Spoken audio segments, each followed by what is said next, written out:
दर्द करी रे छौड़ी बबुआन जी के दागल। दोस्तों, जहां बबुआन है वहां पर आप जिस जाति के रहने वाले हैं वहां पर अपना जाति के नाम डालकर गा सकते हैं। अहिरान चलिए दोस्तों, आपको मेरा थंबनेल देख कर हाई गानवा सुन के पता चलिए गया होगा। ये जो गानवा लिखे हैं ना, न्यू ट्रैक जातिवाद सॉन्ग लिखे हैं। आप जिस जाति के रहने वाले हैं वहां पर अपना जाति के नाम डालकर इस गाने को गा सकते हैं, रिकॉर्डिंग करवा सकते हैं। बिल्कुल फ्री में गाना लिखे हैं। तो चलिए गाने को स्टार्ट कर रहे हैं। चैनल पर है तो सब्सक्राइब कर दीजिए और लाइक कर दीजिए। मेरा नाम जान लीजिए, मेरा नाम है राइटर राजा सिंघानिया। तो चलिए देर किसी बात की, गाना को स्टार्ट कर रहे हैं। स्क्रीन पर देखिए, लेट्स गो। चलिए दोस्तों, ये मुखड़ा है, हम मुखड़ा को गा रहे हैं। देखनी तो हर गागल भइली बनी पागल, रहत नी रात भर जागल जागल। हाँ हाँ, देखनी तो हर गागल भइली बनी पागल, रहत नी रात भर जागल जागल।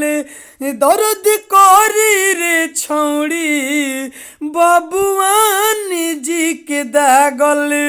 दोस्तों, जहां बबुआन है वहां पर आप जिस जाति के रहने वाले हैं वहां पर अपना जाति के नाम डालकर गा सकते हैं। अहिरान, बबुआन, कोईरान, पासवान, चौहान, जो भी जाति का है अपना नाम डालकर इस गाने को गा सकते हैं। ऐसे दर्द करी रे छौड़ी कुशवाहा जी के दागल, दर्द करी रे छौड़ी यादव जी के दागल।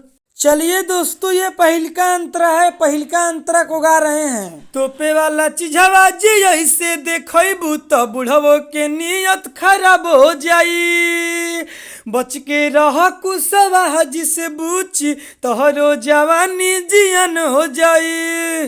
हो हाँ हाँ, तोपे वाला चीजवा जी ऐसे देखबू तो बुढ़वो के नियत खराब हो जाई, बच के रह तू या दो जिसे बूझ तोहरो जवानी जियन हो जाई। रह तनी बच के हमारा से हट के, केहू पूछ लगी दागी कैसे लागल लागल। दर्द करी रे छौड़ी यादव जी के दागल, दर्द करी रे छौड़ी कुशवाहा जी के दागल।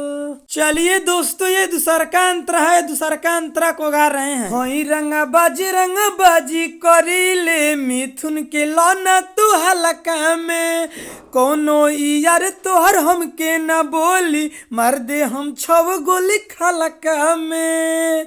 दोस्तों, जहां मिथुन है वहां पर आप अपना नाम डालकर, सिंगर है तो गा सकते हैं गाना ऐसे। हई रंगा बाजी करीले मिथुन के लोना तू हलका में, कोनो यार तोहर हमके न बोली मार दे हम 6 गोली खलका में। राजा सिंहनिया छुई है बदनिया हो जइबू तू पागल पागल। दर्द करी रे छौड़ी पासवान जी के दागल, दर्द करी रे छौड़ी कुशवाहा जी के दागल। चलिए दोस्तों, गाना समाप्त तो हो गया है। अब मेरा बतिया को ध्यान से सुन लीजिए। अगर आप सिंगर हैं, इस गाने को गाना चाहते हैं तो गा सकते हैं, रिकॉर्डिंग करवा सकते हैं। बिल्कुल फ्री में लिखे हैं, पहले ही हम बताए थे।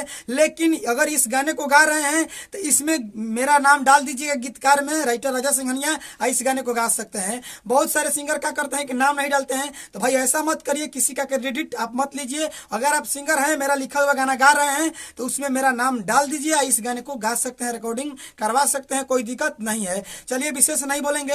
अगर आप इनसे भी बढ़िया, इनसे भी बेस्ट कोई गाना लिखवाना चाहते हैं, स्क्रीन पर मोबाइल नंबर है, कॉल करके आप हमसे पर्सनली गाना लिखवा सकते हैं। इनसे भी बढ़िया, इनसे भी बेस्ट। चलिए विशेष नहीं बोलेंगे। चैनल पर नए हैं तो सब्सक्राइब कर लीजिए, लाइक कर दीजिए। अगली वीडियो मिलेंगे, इसके लिए बाय बाय।